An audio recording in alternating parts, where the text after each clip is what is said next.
So here I am in a usual spot in front of a Starbucks. Go figure. This one's different. This one has got a lot of stuff going on. And by that I mean there are shopping options here. Now I'm partial to wireless, so I've got quite a few. I've got AT&T, I've got T-Mobile, I've got Sprint. If I'm hungry, I've got Qdoba in front of me. I also have Jimmy John's just down the way here. I've also got a Buffalo Wild Wings right behind me. There are other services too. If I want to get a greeting card, there's Hallmark. If I want to do some copies, there's a Kinko's FedEx behind me. I've got dogs. There's a PetSmart right here. There's a Cleaners across the street too, and I love their service.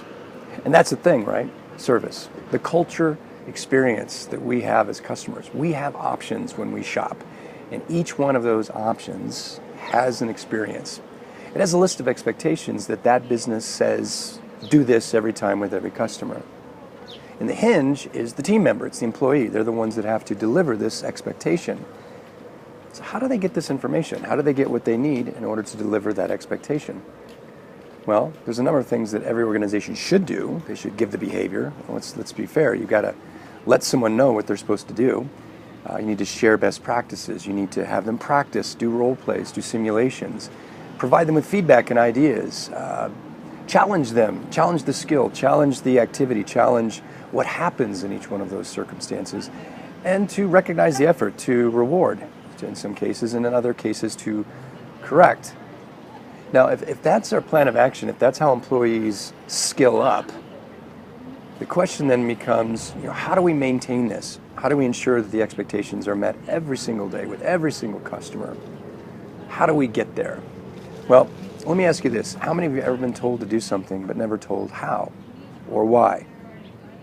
Now, if culture is important, if it's that important to an organization, if it's that important to you as a leader and manager, your question needs to be, how do I get my team to do this? The easier answer is to orient the mindset of the employee. If you orient the mindset, the behavior will follow. The challenge is that not all that behavior is what you would refer to as acceptable or your desired behavior. So it's more than that. It's more than just orienting the mindset. It's also about driving and directing behavior after that. And that's where we are right now. That's where we are in this culture experience conversation, is training people to understand and then to execute what you want. Our next conversation will be, how do you maintain it? How do you follow up? How do you continuously adopt this behavior? For now, I would simply say this: what does your culture look like every time someone walks into your store?